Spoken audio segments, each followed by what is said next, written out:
Welcome back to the Airshed. Out and about in my local park today because my garden's a little bit like a Vietnamese paddy field. So for this particular review, it's not really going to be the best location for it. So I thought I'd come for a bit of a walk. There might be a little bit of motorway noise, unfortunately, because I live pretty close to the M4, so a couple of fields away. So just bear with me if you have a bit in the background. Just try and disregard. I'll try and speak as loud as I can. So we're here to look at this guy. Now, this is a Heapeak v6e. This is the winter teepee tent from Heapeak. Got this one from, I think it's at lightweightbackpacker.co.uk. No affiliation, I just bought it from. Just a quick note on price. I have noticed this is quite interesting about this tent is that the price has slowly crept up. When it first came on the market, I think it was £179. I bought this one for £199, and that's after the whole Brexit vote thing. And now it's up to at £239. So it is kind of creeping up there. It's still very good value, don't get me wrong. It's definitely worth the money, I think, for what it is. I was closely considering this tent, and the other one was the Heapeak. I think it was a Heapeak 3, and I'll explain what kind of swayed me towards this one in a moment. But let's just, what we'll do is we'll go have a little bit of look around. I'll put the weights in the description box because I have weighed it, but I want to weigh it again, and I want to weigh the inner and everything separately. I think with the pole adjuster, the pole sleeve that fits inside here that allows you to use two trekking poles, I think it comes out at about 2.1 kgs.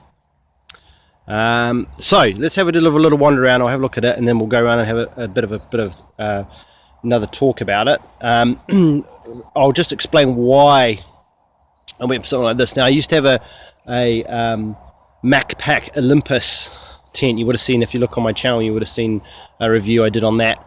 That was a fantastic tent, but it was very, very heavy. What I was trying to find is something that's relatively storm-ish proof, wind-wise and a bit of snow, that was still light enough to carry and have a little bit more flexibility. And obviously not yellow. Yellow was a bit of a downside with that one, but never mind. So went to this thing, mainly because of pyramid, a little bit more wind shedding abilities. Snow loading's kind of here and all there. It'll probably, if you get enough snow on it, it'll collapse, but most things will if you put lots of snow on it. And I was also looking for the maximum amount of size for the minimal amount of weight, and these kind of tick the boxes. So why I went for this one over the Heapeak. The Heapeak, the biggest probably downside for that one is the cost. It was very expensive for what it was, I thought. It was just a fly and a pole. You still then had to get an inner to go inside it.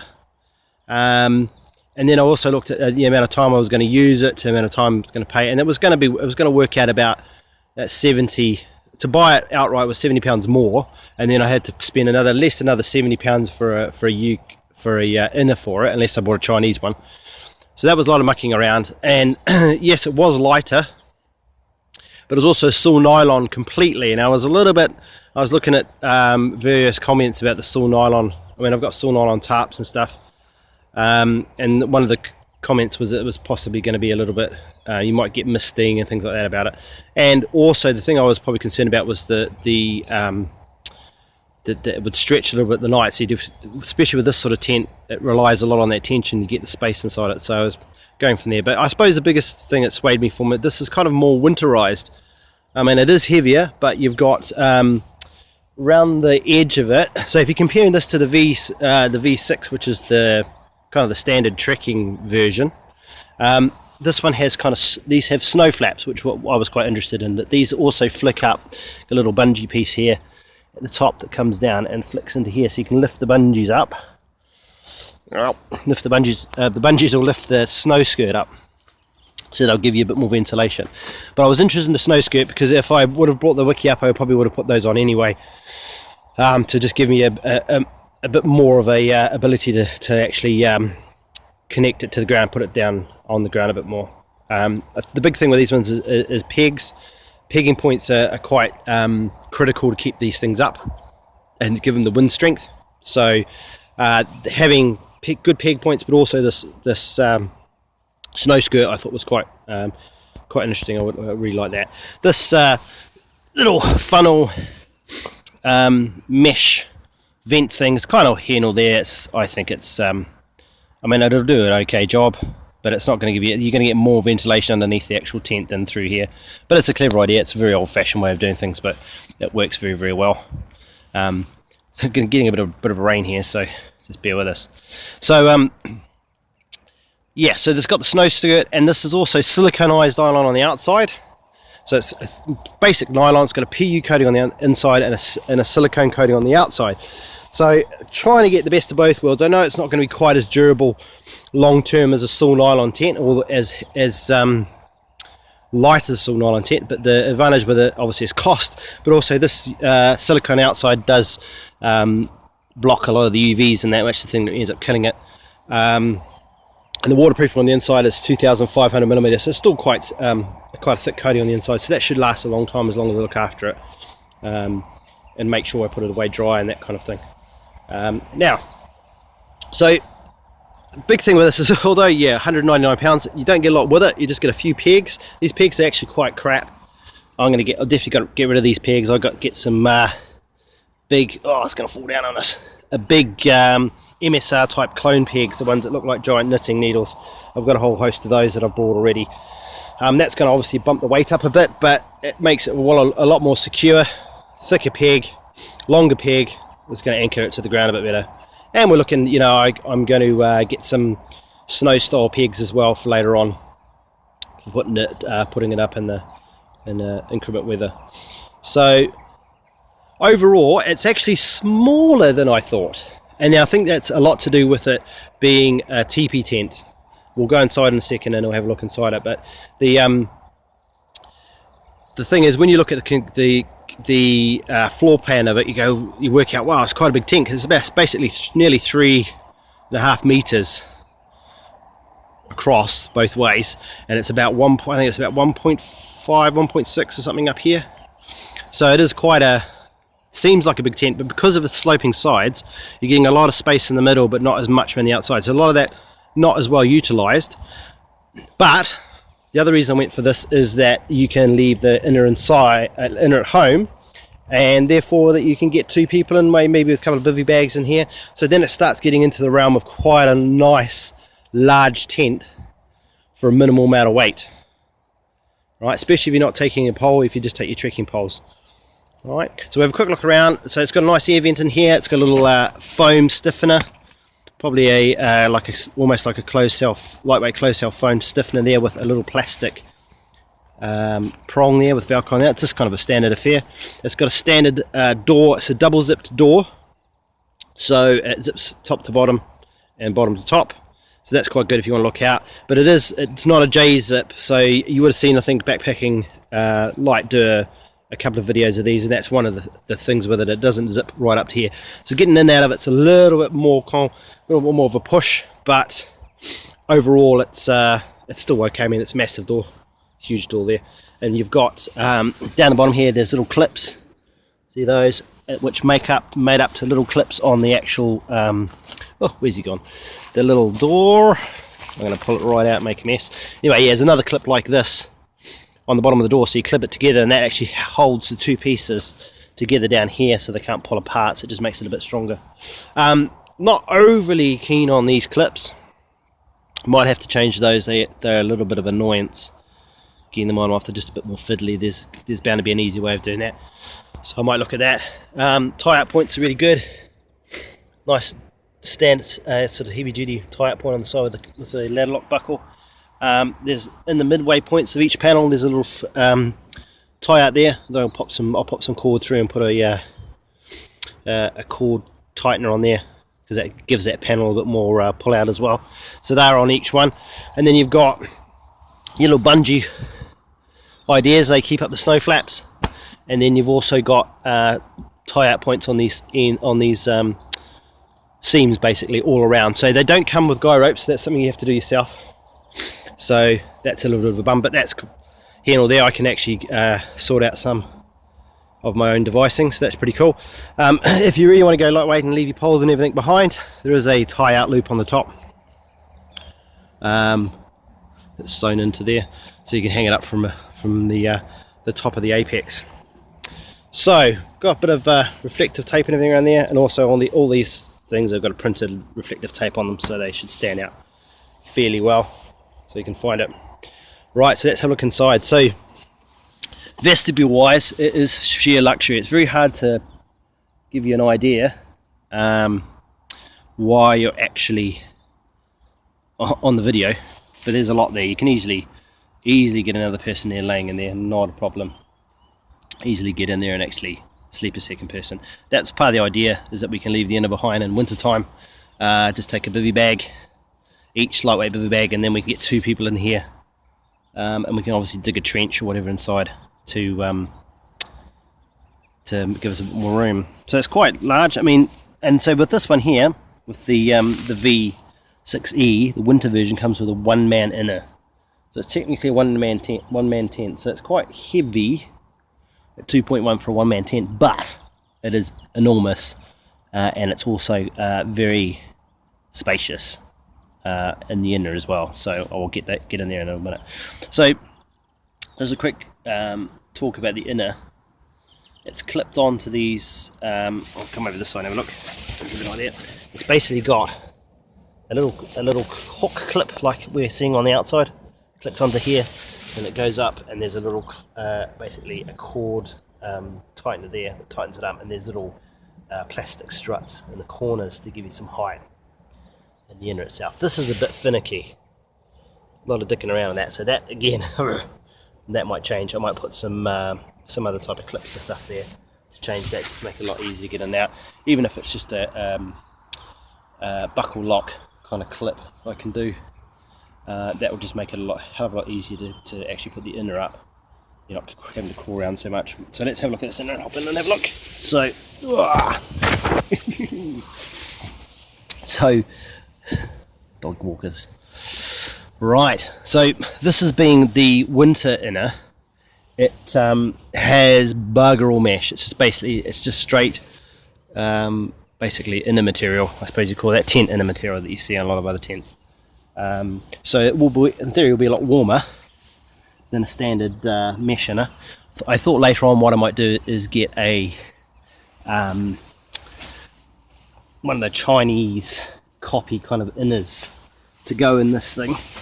Probably the downside with that is that they'll be smaller than this, and to be honest, I don't think I will probably use this much in summertime, mainly because it's heavy.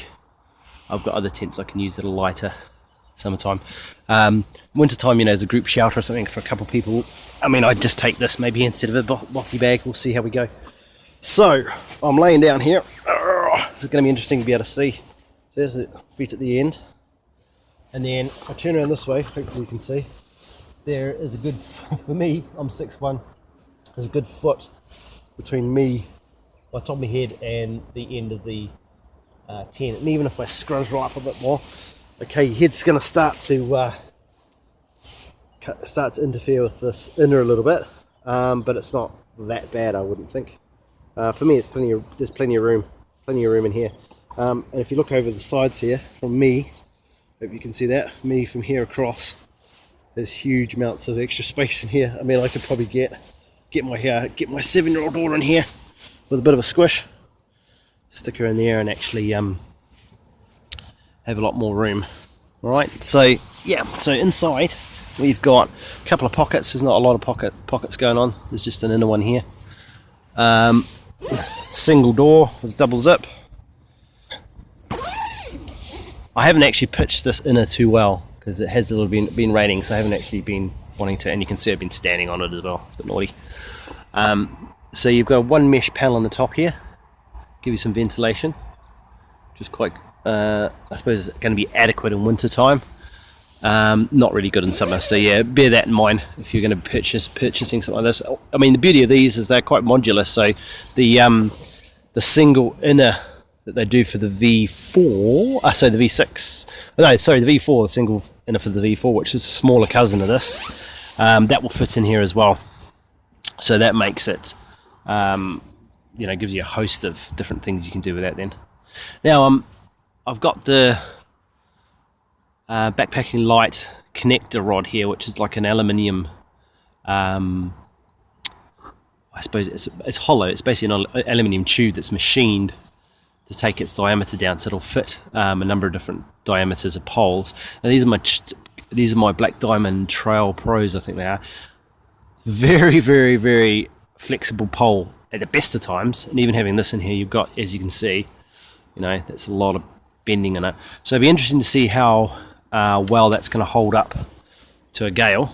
I was thinking, obviously, of possibly getting a pole anyway. There's another tent I'm looking at from China, which I want to use as a group shelter and put a stove in it, and that needs a big center pole. So I was going to get, Backpacking Light do a center pole that's a lot more rigid than this.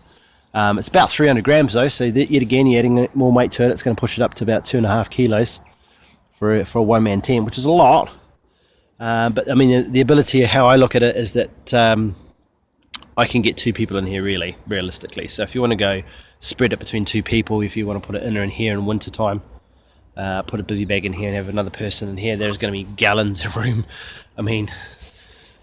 There's just oodles of room. That's like a 35 litre rucksack, so it kind of gives you an idea how much space. I could easily cook in here with the door open, and I could just about, I think, sitting here like this, I could just about cook out here from my inner. And it would still be clear of the tent, and it'll be out there, so there wouldn't be any problems with cooking. And that's quite a covered entrance. There's a massive gap. It's an arm nearly from my elbow to my hand between the inner and the actual fly out that way. So it's a massive amount of overhang. So you're not going to get you're going to get no water into your inner while getting in and out. So, and the other thing with this as well is that you can obviously take these inners, you can let the inner down like that, so you can actually sit on the inner to give you a bit more space. You can kind of see it's quite a bit of room, and there's quite good separation actually between the inner and outer.